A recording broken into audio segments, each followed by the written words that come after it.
Hello everyone. In this video, we will start with the Indian polity. Actually आज मेरा Indian polity पढ़ने का मन था और पढ़ाने का मन था. So मैंने सोचा क्यों ना इंडियन पॉलिटी स्टार्ट की जाए एटलीस्ट. तो आज हम इंट्रोड्यूस कर देंगे इंडियन पॉलिटी के स्टार्ट कर देंगे इंडियन पॉलिटी को. ठीक है.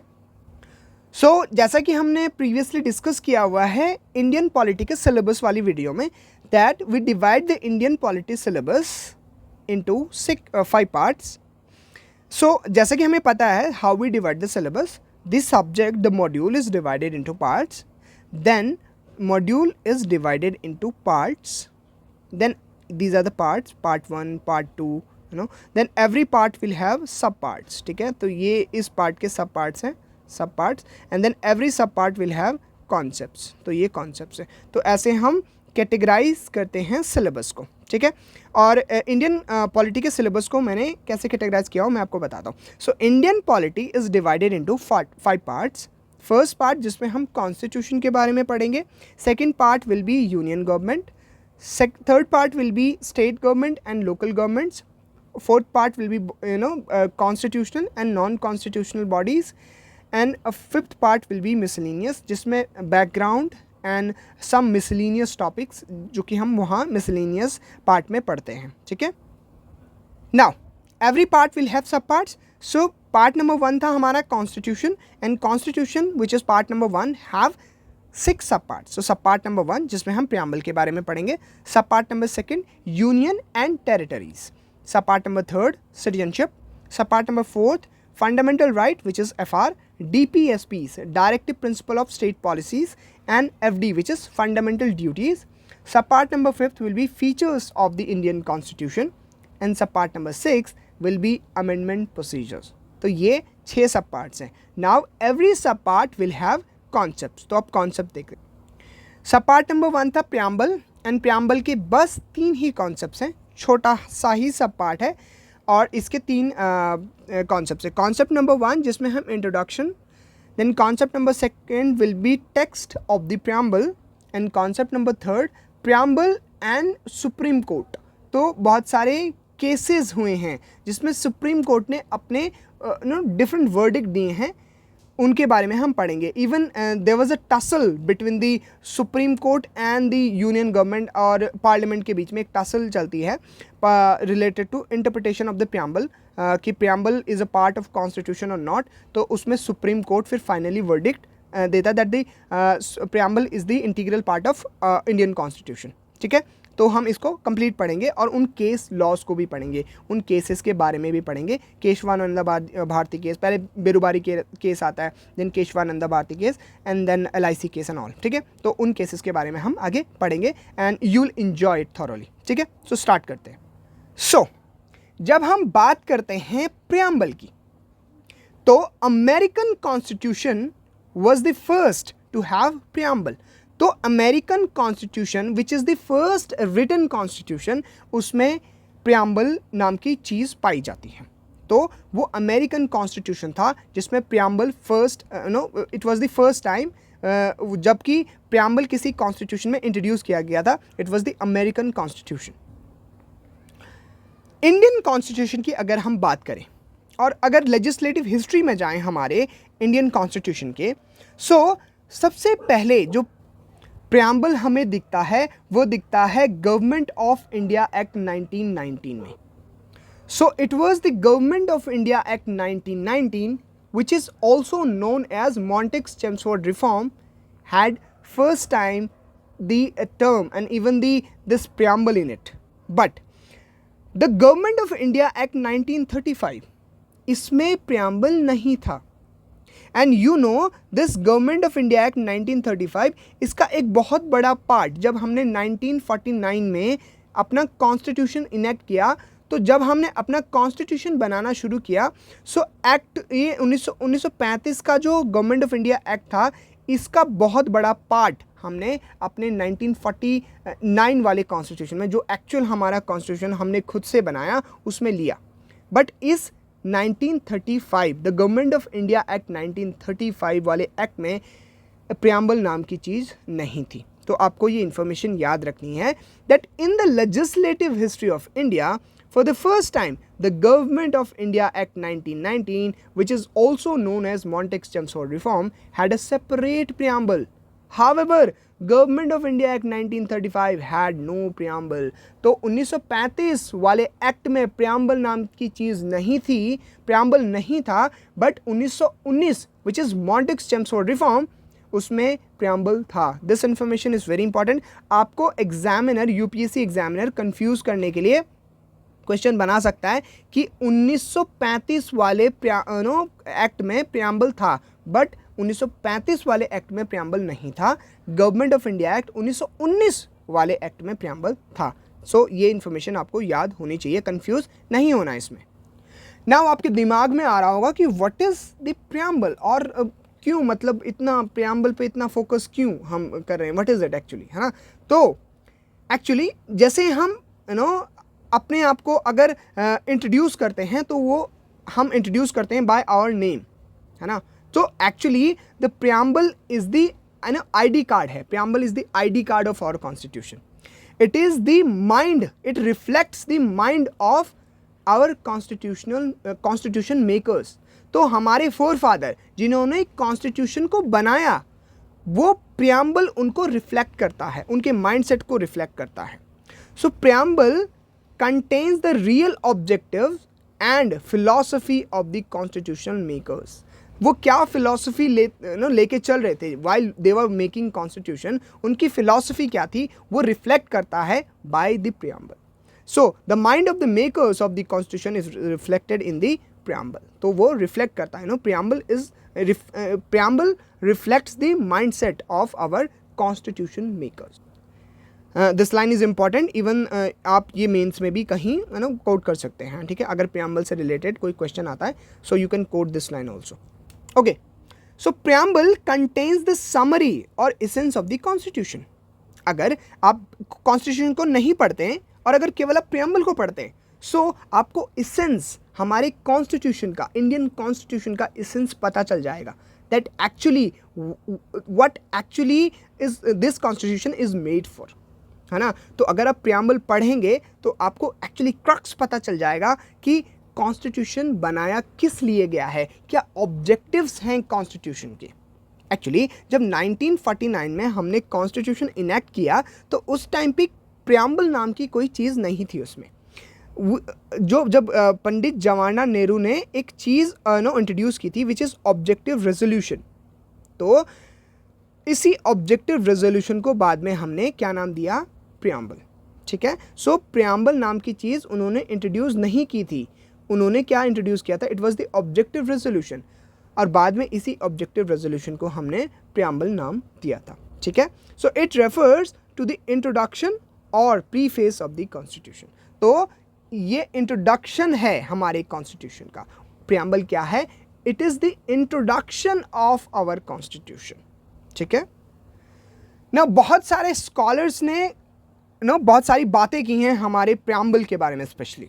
सो ये लाइंस अगेन मेंस में कोट करने के लिए काम आ सकती हैं. तो क्या कहते हैं, the preamble is political horoscope of Indian constitution. और ये लाइन कौन कहते हैं, ये कहते हैं K M. Munshi ji. He said it is the preamble is the political horoscope of Indian constitution. Thakurdas Bhargava ji कहते हैं सोल ऑफ द कॉन्स्टिट्यूशन. और this N A. Palkhivala says the identity card of the constitution. ठीक है. सो ये स्कॉलर्स कुछ ये बातें हमारी प्रियम्बल के बारे में कहते हैं. कुछ लाइनें आपको इनमें से याद हो जाए तो अच्छी बात है.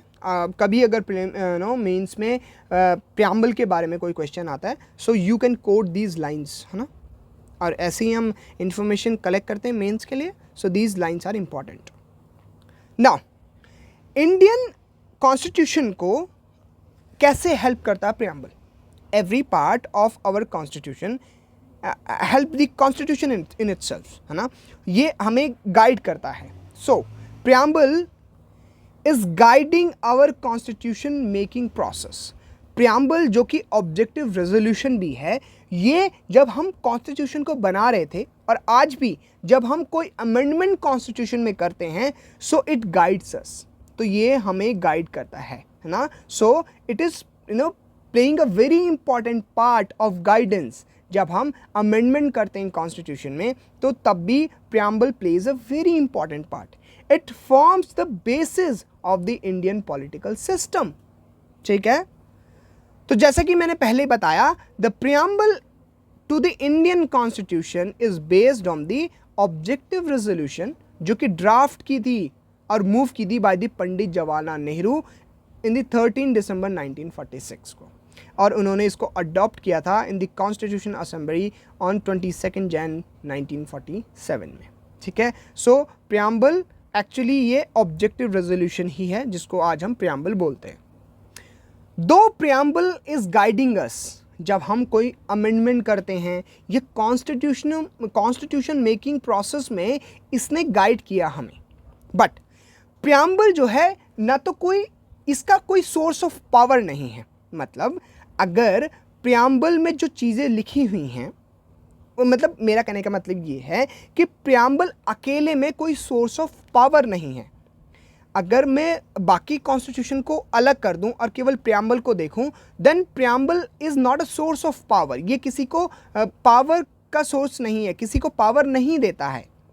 ठीक है. सो अकेला कॉन्स्टिट्यूशन को छोड़ के अकेले में इसकी कोई भी पावर नहीं है. कहने का मतलब ये है, the preamble is neither a source of power to the legislature nor a prohibition upon the power of the legislature. Very important lines, बहुत इंपॉर्टेंट लाइन्स है ये, इस पे क्वेश्चन बनता है. ठीक है. देखो, प्रियम्बल ना तो कोई सोर्स ऑफ पावर है, मतलब किसी भी अथॉरिटी को, ठीक है, जो कि हमारी अथॉरिटीज़ हैं, जो कि कॉन्स्टिट्यूशन ने पावर्स दे रखी है, like prime minister, president, vice president, ना तो प्रियम्बल से किसी को पावर मिलती है और ना ही प्रियम्बल से लेजिस्लेटिव अथॉरिटीज़ को कुछ करने से हम रोक सकते हैं. कहने का मतलब ये है, अगर किसी ने वॉयलेट किया प्रियम्बल के प्रोविजंस को, तो वो उसको लेके हम सुप्रीम कोर्ट में नहीं जाते, उसको लेके हम सुप्रीम कोर्ट नहीं जाते, या उसको लेके हम कोर्ट नहीं जा सकते. ठीक है. तो इसको हम क्या कहते हैं? It is non justiciable. ठीक है. मतलब अगर प्रियम्बल को कोई वॉयलेट करता है, so we can not move the court कि भाई इस बंदे ने या इस अथॉरिटी ने प्रियम्बल को जो है वॉयलेट किया है. ठीक है. सो प्रियम्बल की अकेले में, है ना, ओनली प्रियम्बल की अगर हम बात करें, सो वो उसकी अपने में अकेले में कोई भी पावर नहीं है. ठीक है. So it is non justiciable, that is its provisions are not enforced in court of law. So किसी भी कोर्ट ऑफ लॉ में इसके प्रोविजंस जो हैं वो इन्फोर्स नहीं किए जा सकते. लाइक फंडामेंटल राइट्स के साथ हम कोर्ट को मूव कर सकते हैं. अगर मेरे फंडामेंटल राइट या आपके फंडामेंटल राइट कभी वॉयलेट होते हैं, so we can go to high court and supreme court. हम वहाँ जा सकते हैं, we can move the court.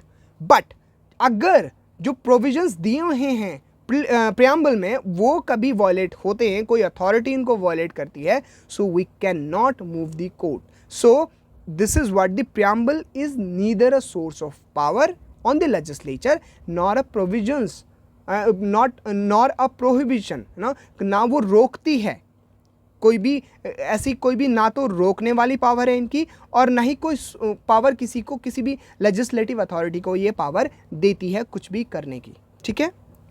सो कहने का मतलब ये है कि प्रियम्बल अकेले में कुछ भी नहीं है. जब हम प्रियम्बल को बाकी कॉन्स्टिट्यूशन के साथ जोड़ के देखते हैं, तब प्रियम्बल हमें गाइड करता, तब हमें एक ब्रॉड पिक्चर मिलती है प्रियम्बल की. बट अकेले अगर मैं प्रियम्बल को अलोन देखता हूँ, सो इसकी कोई भी पावर नहीं है. और ये लाइंस आपको याद रखनी है, these are the very important line related to preamble, कि preamble is neither a source of power to the legislature nor a prohibition upon the power of the legislator. ना तो ये legislature को कुछ करने से रोकती है और ना ही legislature को कुछ करने के लिए पावर देती है. ठीक है. दूसरी बात, ये नॉन जस्टिसिएबल है, मतलब अगर इनके कोई प्रोविजंस वायलेट होते हैं तो हम सुप्रीम कोर्ट या कोर्ट को we can not enforce the court of law. ठीक है. तो हम कोर्ट्स को इन्फोर्स नहीं कर सकते. ठीक है. Now next concept is text of preamble. Now this is important. देखते हैं प्रियम्बल को लिखा गया है और कैसे कैसे लिखा गया, क्या क्या लिखा गया, देखते हैं उसको, ठीक है।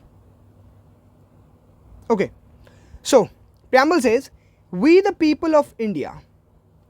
तो अगर मैं कहूँ कि सोर्स ऑफ अथॉरिटी कौन है, so it is we the people of India. Preamble में या हमारे कॉन्स्टिट्यूशन को कुछ भी करने के लिए कौन उसको पावर देता है, it is we the people of India. हम भारत के लोग अपने कॉन्स्टिट्यूशन को ये पावर देते हैं, है ना, कि वो कुछ करे। So it is the source of authority. Preamble या पूरे कॉन्स्टिट्यूशन की सोर्स ऑफ अथॉरिटी कौन है, it is we the people of India. हम अपने लिए ये पूरा कॉन्स्टिट्यूशन इनैक्ट कर रहे हैं। So the source of authority is we the people of India, और आपको याद रखना है, ठीक है। When it comes to preamble, source of authority is we the people of India. Even when it comes to constitution also, हम भारत के लोग जो हैं वो सोर्स ऑफ अथॉरिटी हैं इसके लिए। Having solemnly resolved to the constitution into a sovereign, this term sovereign, socialist, secular, democratic and republic, ठीक है। ये है नेचर ऑफ स्टेट। कैसा स्टेट है हमारा, सोवरन स्टेट है और सोशलिस्ट अभी हम पढ़ेंगे। पहले ये जब हम बात कर रहे थे, जब हम 1947 में 1946 में जब हम इनैक्ट कर रहे थे कॉन्स्टिट्यूशन को, उस टाइम पे सोशलिस्ट टर्म प्रियम्बल में नहीं था, ठीक है। बाद में जब इंदिरा गांधी जी ने 1976 में इसको जो है कॉन्स्टिट्यूशन में डाला था, ठीक है। तो सोवरन सोशलिस्ट, तो सोशलिस्ट टर्म पहले नहीं था, ये भी याद रखना। अभी आगे भी मैं बताऊंगा कौन कौन से टर्म बाद में जोड़े गए हैं। तो सोशलिस्ट नहीं था, सेक्युलर भी नहीं था, और this republic was also not there. So तो तीन, not republic actually, this term integrity कहाँ गया, यस, ये इंटीग्रिटी टर्म जो है 1976 के आसपास जोड़ा गया था हमारे प्रियम्बल में, ठीक है। तो ये आपको याद रखना है कि सोशलिस्ट, सेक्युलर और इंटीग्रिटी जो है, जब हम कॉन्स्टिट्यूशन को इनैक्ट कर रहे थे 1946 के आसपास, जब हमने कॉन्स्टिट्यूशन को इनैक्ट करना शुरू किया था, है ना, बनाना शुरू किया था, सो तब ये तीन टर्म्स हमारे प्रियम्बल में इंक्लूड नहीं थे, ये बाद में ऐड किए जाते हैं, ठीक है। सो नेचर ऑफ स्टेट हमारा sovereign, socialist, secular, democratic and Republic, ये 5 टर्म्स आपको याद रखनी है। ये हमारे नेचर ऑफ स्टेट को दर्शाता है कि हमारी स्टेट कैसी है। हमारी स्टेट सोवरन है, सोशलिस्ट है, सेक्युलर है, डेमोक्रेटिक है और रिपब्लिक है, ठीक है। रिपब्लिक मतलब आगे समझाऊंगा कि इन टर्म्स का मतलब क्या है, ठीक है। सो ये टर्म्स इंपॉर्टेंट है, ये आपको याद रखनी है। तो पहली बात हमें याद कर रखनी थी इसमें कि सोर्स ऑफ अथॉरिटी है we the people of India. Nature कैसा है हमारे स्टेट का, sovereign, socialist, secular, democratic and republic. अब आगे बढ़ते हैं, अब इन टर्म्स का मतलब देखते हैं। सबसे पहला टर्म था सोवरन। सोवरन का मतलब क्या, इंडिपेंडेंट। We are independent. हमें कोई भी कंट्री फोर्स नहीं कर सकती कोई भी एक्शन लेने के लिए, है ना। मतलब कोई भी कंट्री जो है, जैसे पहले जब हम गुलाम थे, जब हम ब्रिटिश थे, वो हम पे राज कर रहे थे, तो तब क्या था, दे वर फोर्सिंग अस, है ना। वो हम इंडिपेंडेंट नहीं थे, they were forcing us to do something. वो हमारे लिए लॉज बना रहे थे, है ना। तो जितने भी लॉज बन के आते थे वो पहले ब्रिटिश पार्लियामेंट में साइन होके आते थे, वहाँ से बन के आते थे, ठीक है, और फिर यहाँ के रेटिफाई होते थे। सो हम जो हैं वो इंडिपेंडेंट नहीं थे, we were not sovereign at that time. जो भी डिसीजन थे वो ब्रिटिश अथॉरिटीज़ ले रही थी, हम नहीं ले रहे थे। आज हम, हमारी गवर्नमेंट डिसीजन लेती हैं, और गवर्नमेंट डिसीजन लेती है, गवर्नमेंट को कौन चूज़ करता है, we the people of India. हम लोग चुन के भेजते हैं उन लोगों को। So actually decision are indirectly taken by the people of India, है ना। कौन लोग डिसीजन ले रहे हैं, we the people of India ना। सो हम लोग आज डिसीजन ले रहे थे, बट जब मैं बात करता हूँ, जब ब्रिटिश एरा चल रहा था, जब ब्रिटिश राज, जब ब्रिटिश के अंडर हम थे, हमारी कंट्री ब्रिटिश के अंडर थी, सो तब हमारे डिसीजन हमारे लोग नहीं ले रहे थे। तब जो डिसीजंस थे वो ब्रिटिश अथॉरिटीज़ ले रही थी। और ब्रिटिश अथॉरिटीज़ कौन चुनते थे, हम चुनते थे क्या, नहीं, वो चुनते थे ब्रिटेन के लोग। ब्रिटेन के पार्लियामेंट में जितने भी लोग थे वो ब्रिटेन के लोग चुनते थे, हम तो नहीं उनको चूज़ करते थे। और they were taking decision on our behalf. जैसे कि वर्ल्ड वॉर 1 और वर्ल्ड वॉर 2 में उन्होंने हमें पूछे बिना ही हमें एक पार्टी बना दिया। हम जो थे वो सोवरन नहीं थे। उन्होंने जब हमें पार्टी बनाया था उस वर्ल्ड वॉर 1 और वर्ल्ड वॉर 2 में, तो उन्होंने हमें पूछ के नहीं बनाया था, है ना। हमारी जनता को नहीं पूछा था या हमारे लोगों को नहीं पूछा था। उन्होंने डायरेक्टली जो है हमें एक पार्टी बना दिया विदाउट आस्किंग अस, और इस पे कांग्रेस ने उनका विरोध भी किया बाद में। ठीक है, ओके। नाउ तो सोवरन का मतलब होता है वो होता है इंडिपेंडेंट। ठीक है, तो आज हम इंडिपेंडेंट हैं। हाँ, कोई कह सकता है कि अगर यूएन में कोई रेजोल्यूशन निकलता है तो हम उसके लिए मानने के लिए उसको हमें मानना पड़ता है, पर ऐसा नहीं है। एक्चुअली में यूएन के हम मेंबर हैं। ठीक है, इट इज़ आवर चॉइस कि हम यूएन के मेंबर बने। देखो, पहली बात तो यूएन के जितने भी जो भी चीज़ें यूएन में होती हैं, अगर वो इन्फोर्सेबल हैं तो वो केवल उसके मेंबर पे इन्फोर्स कर सकते हैं। वो जो नॉन मेंबर्स हैं उन पे इन्फोर्स नहीं कर सकते। ठीक है, तो यूएन के मेंबर हम खुद से बने हैं। यूएन के मेंबर, हमारी मर्जी थी कि हम यूएन के मेंबर बने, या कोई भी इंटरनेशनल बॉडी के मेंबर हम खुद से बने हैं। तो उसको हम ये नहीं बोल सकते कि हम सॉवरन नहीं हैं। नहीं, हम सॉवरन हैं क्योंकि उस बॉडी के जो कि हमें कोई भी डिसीजन लेने के लिए इन्फोर्स कर रही है। अगर यूएन के सिक्योरिटी काउंसिल में कोई रेजोल्यूशन पास होता है और अगर उसको हमें मानना पड़ता है तो वो हमारा ही डिसीजन था, क्योंकि हम उसके मेंबर बने। जबकि हमें पता था कि जब कोई सिक्योरिटी काउंसिल में कोई रेजोल्यूशन पास होता है सो उसको मानना पड़ता है। ये हमें पता था और तब भी हम उसके मेंबर बने। हम, इसका मतलब हम सॉवरन थे, हमारी मर्जी थी, हम खुद से यूएन के मेंबर बने। ठीक है, अगर कोई ये कहता है कि यूएन के मेंबर या यूएन हमें कुछ चीज़ें करने के लिए फोर्स करता है तो हम सोवरन नहीं हैं, बट ये गलत है, इट इज़ रॉन्ग। ठीक है, नाउ अगला टर्म था डेमोक्रेटिक। डेमोक्रेटिक मतलब सीधा सीधा कि हम लोग, we the people of India, who choose the government. कौन गवर्नमेंट को चूज करता है? हम लोग, चाहे वो स्टेट गवर्नमेंट हो, लोकल गवर्नमेंट हो, चाहे वो यूनियन गवर्नमेंट हो। ठीक है, तो हम खुद से, और कैसा? By the system of universal adult franchise.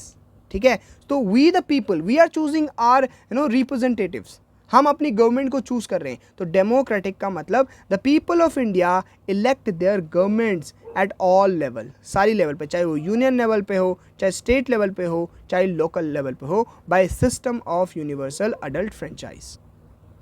अगला टर्म था रिपब्लिक। रिपब्लिक का मतलब सिंपल, जो हमारा हेड ऑफ स्टेट है वो हम जो हैं वो चूज करते हैं। देखो, एक होता है रिपब्लिक और एक होता है मोनार्की। मोनार्की में क्या है? वो है कि जो हेड ऑफ स्टेट है वो चूज नहीं किया जाता, चाहे हम इनडायरेक्टली ही चूज करते हैं, बट हम चूज तो करते हैं। बट ब्रिटेन में ऐसा नहीं होता। ब्रिटेन में आज भी जो किंग है वही उनका हेड ऑफ स्टेट है, या क्वीन है एक्चुअली उनकी, है ना। हेड ऑफ स्टेट कौन है? क्वीन है ब्रिटेन की। तो वहाँ वो रिपब्लिक नहीं है, वो आज भी मोनार्कियल सिस्टम को फॉलो करते हैं। रिपब्लिक का सिंपल मतलब the head of state is elected directly या इनडायरेक्टली। हमारे यहाँ कैसे चूज करते हैं हम? हमारे प्रेसिडेंट को, president is our head of state ना, तो प्रेसिडेंट को हम कैसे चूज करते हैं? Indirectly, for a fixed tenure. ठीक है, वहाँ पे फिक्स टेन्योर नहीं है। महारानी जो है वो जब तक उनकी डेथ नहीं हो जाती तब तक वो जो है वहाँ पर हेड ऑफ स्टेट बनती हैं। ठीक है, और हेड ऑफ स्टेट जो है वहाँ पर वो उनके एक ही फैमिली के लोग बनते जाते हैं, ऐसा नहीं कि चुन के आ रहे हैं। बट रिपब्लिक का मतलब ये है कि हम एक फिक्स टेन्योर के लिए अपना हेड ऑफ स्टेट चुनते हैं, इनडायरेक्टली या डायरेक्टली, और फिर उसको जब उनका टेन्योर पूरा हो जाता है फिर से हम इलेक्शन करवाते हैं। ठीक है,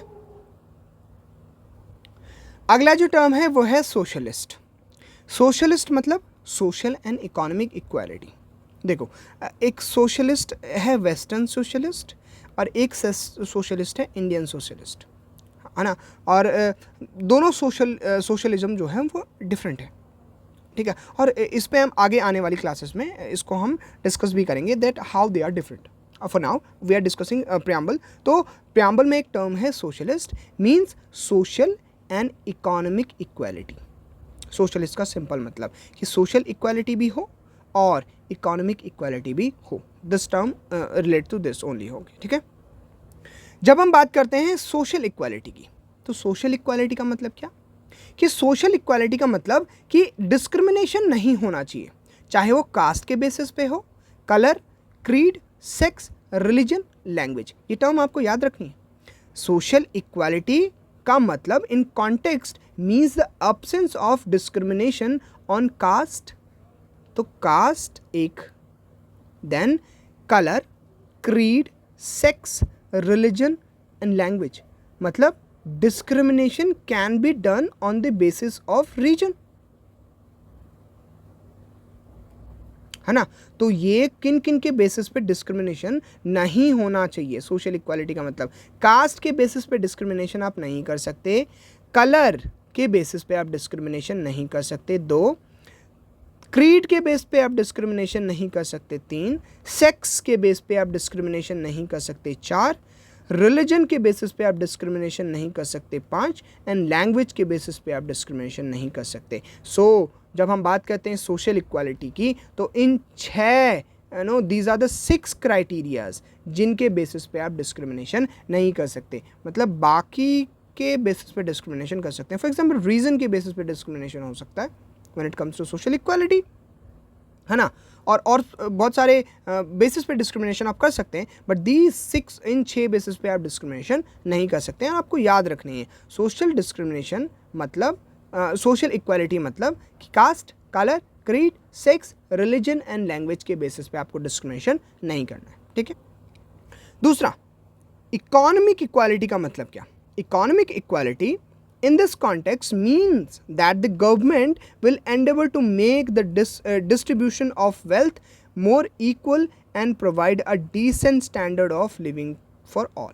So government की ये कोशिश होनी चाहिए by their policies, by the government policies, government की ये कोशिश होनी चाहिए कि जो wealth का distribution है वो equal हो, है ना, और लोगों को गवर्नमेंट प्रोवाइड करे डिसेंट स्टैंडर्ड ऑफ लिविंग, ठीक है। तो एक तो वेल्थ का जो है वो इक्वली डिस्ट्रीब्यूटेड हो, ट्राई करें गवर्नमेंट बाय देयर पॉलिसीज़, और गवर्नमेंट इवन ट्राई ये करती है अपनी पॉलिसीज़ के थ्रू कि जो डिस्ट्रीब्यूशन ऑफ वेल्थ हो वो इक्वल हो, और लोगों को जो उस देश के नागरिक हैं उनको एक डिसेंट स्टैंडर्ड ऑफ लिविंग मिले। सो इसको कहते हैं इकोनॉमिक इक्वालिटी, ठीक है। So secularism in India means equal treatment of all religion by the state. ये इंडियन कॉन्सेप्ट ऑफ सेक्युलरिज्म है, बट वेस्टर्न सेक्युलरिज्म क्या है, वहाँ पर वो कहते हैं कि हम रिलीजन में कोई इंटरफेयर करेंगे ही नहीं, ना हम रिलीजन के मामलों में कोई इंटरफेयर करेंगे और ना रिलीजन स्टेट के मामले में कोई इंटरफेयर करे। सो वहाँ पर स्टेट कभी भी रिलीजन के मामलों में इंटरफेयर नहीं करता। This is western form of secularism. But हमारी कंट्री में क्या है, हम जो है इक्वल ट्रीटमेंट करते हैं सारे रिलीजन को, चाहे वो इस्लाम हो, बुद्धिस्ट हो, जैन्स हो, हिंदूज़ हो, सारे रिलीजन्स को इक्वल ट्रीट करते हैं, बराबर ट्रीट करते हैं, और हम ट्राई करते हैं कि हम जो है रिलीजन को स्प्रेड करने के लिए हेल्प करें, है ना। स्टेट जो है हमारी वो रिलीजन को या जितने भी इवन जो गवर्नमेंट सब्सिडीज़ भी देती है ना, जितने भी हज में जो लोग हज के लिए जो लोग जाते हैं या जो तीर्थ करने जाते हैं तो उनको सब्सिडीज़ भी प्रोवाइड करती है। बट वेस्टर्न कंट्रीज़ में ऐसा नहीं है, वहाँ पे कोई ऐसी सब्सिडीज़ नहीं मिलती हैं जो हमारी इंडियन गवर्नमेंट देती है ना, सब्सिडीज़ हज के लिए या तीर्थ स्थल जो कि 4 धाम यात्रा के लिए एंड ऑल, अगर 4 धाम यात्रा के लिए देती है तो बट वेस्टर्न सेक्युलरिज्म में ये नहीं है। वो कहते हैं कि हम जो है रिलीजन के मामले में कोई इंटरफेयर करेंगे नहीं, और उनका अगर दे कंसीडर दिस सब्सिडीज़, वो इसको कंसीडर करते हैं कि ये रिलीजन के मामले में हस्तक्षेप है, इंटरफेरेंस है, ठीक है। तो वो कहते हैं कि हम इंटरफेयर नहीं करेंगे इन दी जो रिलीजन के जितने भी मामले हैं, और ना तो स्टेट रिलीजन के मामलों में हस्तक्षेप करेगा और ना जो है रिलीजन जो है स्टेट के मैटर्स में कोई भी इंटरफेरेंस करेगा, ठीक है। So this is the western and Indian. So Indian में हम हस्तक्षेप बिल्कुल कर सकते हैं, बट वेस्टर्न में ऐसा बिल्कुल नहीं है। ओके, सो अभी तक प्रियम्बल को हमने इतना डिस्कस किया, अब हम बाकी पार्ट को डिस्कस करते हैं। सो अब आते हैं ऑब्जेक्टिव्स ऑफ कॉन्स्टिट्यूशन। तो हमारे कॉन्स्टिट्यूशन के कुछ ऑब्जेक्टिव्स हैं, ठीक है। कौन कौन से ऑब्जेक्टिव्स हैं? जस्टिस देने का, ये वादा किया हुआ है हमारे कॉन्स्टिट्यूशन के कि हम जस्टिस देंगे। अभी याद रखना है कौन कौन से जस्टिस देने का वादा किया हुआ है, प्रॉमिस किया हुआ है कॉन्स्टिट्यूशन ने। Social justice, economic justice and political justice. So 3 type के जस्टिस देने को प्रॉमिस किया हुआ है कॉन्स्टिट्यूशन का। These are the objectives of our constitution. फिर लिबर्टी, कॉन्स्टिट्यूशन प्रॉमिस करता है कि हम लिबर्टी देंगे। लिबर्टी किसकी? Thought, liberty of thought, expression, belief, faith and worship. इसको याद करने का तरीका, थॉट, लिबर्टी ऑफ थॉट। तो लिबर्टी छूट देंगे थॉट की, तो सोचेंगे तो उसको एक्सप्रेस करेंगे, जब आप सोचेंगे तब एक्सप्रेस करेंगे, और इन तीनों को इन दोनों को अलग करके इन तीनों को अलग। बिलीव करेंगे तो उस पर फेथ रखेंगे, जब आप किसी पे बिलीव करते हैं तो फेथ करते हैं, और जब किसी चीज़ पे आप फेथ करना शुरू कर देते हैं तब आप उस चीज़ को वर्शिप करना शुरू कर देते हैं। तो सोचेंगे तो एक्सप्रेस करेंगे, if you will think, if you will thought, then you will express it. If you believe on something then you will have a faith on it, and faith के बेसिस पे हम उस चीज़ को वर्शिप करते हैं। तो ये 5 टर्म्स आपको याद होनी चाहिए कि लिबर्टी जो है इन चीज़ों पे हमें मिलती है, और ये ऑब्जेक्टिव है हमारे कॉन्स्टिट्यूशन का। Okay, then next is equality. Equality किस चीज़ की? ऑफ स्टेटस, तो स्टेटस की equality, status and of opportunity, and to promote among them all, ठीक है। तो इक्वालिटी ऑफ स्टेटस और अपॉर्चुनिटी, तो सबको बराबर का स्टेटस मिलेगा और सबको बराबर की अपॉर्चुनिटी मिलेगी। तो ये इक्वालिटी को हमारे कॉन्स्टिट्यूशन ने प्रॉमिस किया हुआ है ना, ऑब्जेक्टिव है ये हमारे कॉन्स्टिट्यूशन का। Then next is fraternity. Fraternity, assuring the dignity of individual and the unity and integrity of the nation। and मैंने ये बात की थी कि ये इंटीग्रिटी टर्म जो है ये बाद में ऐड किया हुआ है हमारे प्रियम्बल में। इंटीग्रिटी टर्म जो है वो बाद में ऐड किया हमने, ठीक है। तो ये चीज़ें आपको याद रखनी है। इसमें से बहुत सारे क्वेश्चन बनते हैं प्रियम्बल से, है ना, मैं आपको बता रहा हूँ। प्रीलिम्स में बहुत सारे क्वेश्चन बने हुए हैं पास्ट में भी, ठीक है। Okay, now date of accession याद रखना आपको। डेट कब हुई थी? तो इट वाज दी नवंबर 1949 में हमने क्या था, इनेक्ट कर लिया था, ठीक है। In our constituent assembly the 26th day of November 1946। तो 26 नवंबर 1949, ठीक है। तो 26 नवंबर 1949 में hereby adopted, enact and give to ourselves this constitution. तो ये डेट भी आपको याद रखनी है। इवन इस डेट पे बहुत 2-3 बार क्वेश्चन पूछे हुए हैं प्रीलिम्स में, ठीक है। सो ये रहा हमारा प्रियम्बल का कंप्लीट टेक्स्ट। आपको मैंने एक एक टर्म जो है वो समझा दिया, आपको अब क्लियर हो जाना चाहिए, ठीक है। और जो चीज़ें मैंने याद करने के लिए बोली हैं वो आपको दिमाग में रखनी है। जैसे आपको पूछा जा सकता है कि कौन कौन से जस्टिस जो है हमारे प्रियम्बल में दिए गए, तो याद रखना सोशल, इकोनॉमिक एंड पॉलिटिकल, ये 3 टाइप के जस्टिस हमारे प्रॉमिस किए हुए हैं इसने, ठीक है। ये ऑब्जेक्टिव्स हैं हमारे कॉन्स्टिट्यूशन के। फिर वो पूछ सकता है लिबर्टी किस किस चीज़ की दी हुई है, इवन इक्वालिटी किस चीज़ की दी हुई है, ठीक है। तो ऐसे क्वेश्चन बनाए जा सकते हैं हमारे कॉन्स्टिट्यूशन में। और चीज़ें क्या याद रखनी है कि जो सोशलिस्ट, सेक्युलर और इंटीग्रिटी टर्म है, ये जब कॉन्स्टिट्यूशन बन रहा था उस टाइम में नहीं यहाँ पर ऐड किए थे, ये बाद में जाकर ऐड किए गए हैं, ठीक है। इंदिरा गांधी जी ने बाद में ऐड किए थे, ठीक है। सो ये आपको याद रखना है। एक और टर्म है फैटर्निटी। तो फैटर्निटी मतलब क्या होता है? ब्रदरहुड, ठीक है। तो जिसको कहते हैं हम भाई बंधुत्व, जिसको हम बंधुत्व कहते हैं हिंदी में, उसको कहते हैं फैटर्निटी। फैटर्निटी मतलब बंधुत्व, आपस में जो है हम मिलजुल कर रहेंगे, that is fraternity. Now last concept which is the concept number 3, preamble versus supreme court. तो अब हम पढ़ते हैं प्रियम्बल में के बारे में सुप्रीम कोर्ट ने क्या क्या कहा है। सो सबसे पहला केस आता है बेरूबारी केस। और बेरूबारी केस किस बारे में था? बेरूबारी केस जो था वो डिस्कशन था कि क्या प्रियम्बल उसका कॉन्स्टिट्यूशन का पार्ट है या नहीं। और सरप्राइजिंगली इस केस में सुप्रीम कोर्ट कहता है that preamble is not the part of constitution. बाद में अपनी ही बात को रिवर्स करता है supreme court. But Berubari case was the first case जहाँ पर सुप्रीम कोर्ट एक वर्डिक्ट देता है प्रियम्बल पे, और सुप्रीम कोर्ट कहता है that constitution preamble is not the part of constitution. So in Berubari case, Supreme Court held that the preamble gives general idea behind the various provisions in the Constitution and hence opine that the preamble is not the part of Constitution. So आपको यहाँ पर क्या रखना है, Berubari case, और Berubari case में जो कि हुआ था 1960 के आसपास, ठीक है। सो बेरुबारी केस में प्रियम्बल के बारे में सुप्रीम कोर्ट ने कहा था कि preamble is not part of constitution. आपको इतना ही याद रखना है।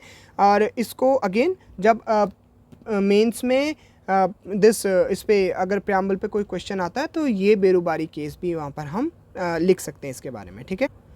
नाउ नेक्स्ट केस जो है, लैंडमार्क जजमेंट आया था केशवानंद भारती केस में। तो केशवानंद भारती केस जो कि 1973 में आया था, और इसमें सुप्रीम कोर्ट ने अपने ही वर्डिक्ट को रिवर्स किया और कहा कि preamble is the integral part of Indian constitution.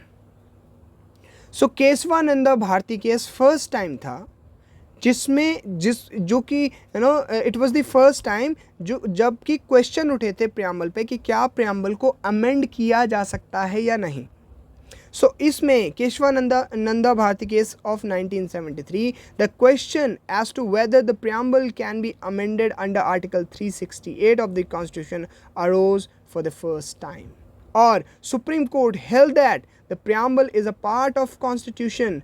The court stated that the opinion tendered in the Berubari Union 1960 in this regard was wrong। उन्होंने कहा कि जो हमने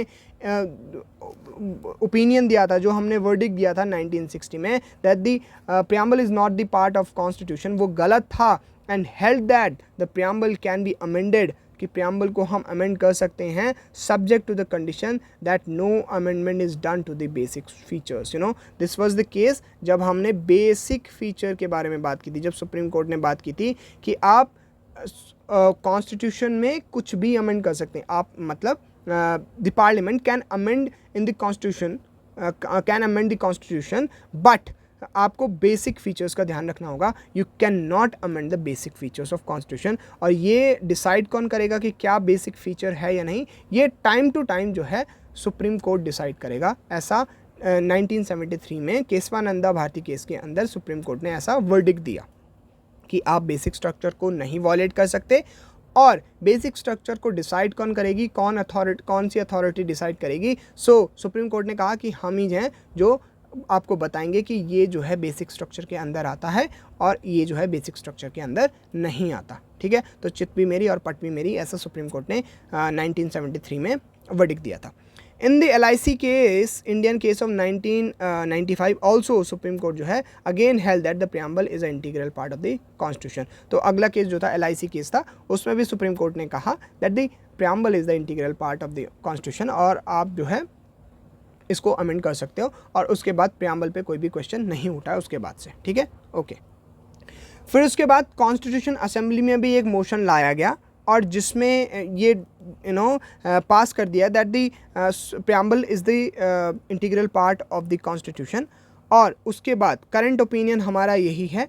even supreme court also held that the preamble is a part of constitution is in the consonance with the opinion of the founding father of the constitution. मतलब कि जो जितना भी प्रियम्बल में जो भी चीज़ें आज लिखी हुई हैं, ये मैच करती हैं, ये सिमिलर है जो कि हमारे फाउंडिंग फादर ने उनका जो भी ओपिनियन था, मतलब जो भी ओपिनियन हमारे फाउंडिंग फादर का था उससे रिजेंबल करता है, उससे मैच करता है जो भी प्रियम्बल में आज दिया हुआ है। तो सुप्रीम कोर्ट भी इस बात को मानती है। Okay, next, the preamble was attended only one, attended नहीं है, ये अमेंडेड है एक्चुअली। सो प्रियम्बल को केवल एक ही बार अमेंड किया गया है। सो फार 42nd अमेंडमेंट हुआ था प्रियम्बल में, जो कि 1976 में हुआ था, और इंट्रोड्यूस किए गए वर्ड्स जो कि मैंने पहले भी डिस्कस किए, सोशलिस्ट, सेक्युलर, इंटीग्रिटी। तो 3 टर्म याद क्या क्या रखना है वो बताता हूँ। 3 टर्म इंट्रोड्यूस किए गए, आज तक एक ही बार जो है हमारे प्रियम्बल को अमेंड किया गया है, और कब किया गया था? 1976, याद रखना ईयर भी। और कौन सा अमेंडमेंट था? नंबर 42nd अमेंडमेंट, जो कि 1976 में किया गया बाय इंदिरा गांधी गवर्नमेंट। और ओनली एक बार, अब आज तक ओनली एक बार अमेंड किया गया है। और कौन कौन से टर्म इंक्लूड किए गए? तो सोशलिस्ट, सेक्युलर एंड इंटीग्रिटी, ये 3 टर्म्स जो हैं ऐड किए गए थे हमारे प्रियम्बल में। सो ये वाली लाइंस इंपॉर्टेंट है, आपको याद रखनी है, ठीक है। जो मैंने बताया वो याद रखना है। 3 टर्म्स इंट्रोड्यूस किए, एक ही बार आज तक अमेंड हुआ है, और कब हुआ है? 1976 में 42nd कॉन्स्टिट्यूशनल अमेंडमेंट के अंडर। सो प्रियम्बल को हमने यहीं पर ख़त्म किया है, विच इज़ दी सब part number 1 of part number 1। Preamble इतना ही था। इसमें से जितनी भी मैंने इन्फॉर्मेशन आपको याद करने के लिए बोली, आपको याद करनी है। जब हम प्रीवियस ईयर क्वेश्चंस डिस्कस करेंगे तो देन आई विल डिस्कस कि क्वेश्चन कैसे पूछे जाते हैं, एंड जो भी इन्फॉर्मेशन हमने डिस्कस की है वो सफिशिएंट है हमारे क्वेश्चंस को आंसर करने के लिए। इवन मेंस में भी हाँ, अगर प्रियम्बल पे कोई क्वेश्चन आता है, so we have enough information to answer the mains questions also, ठीक है। So this is it for this video. I hope आपको ये पसंद आई। Thank you for watching.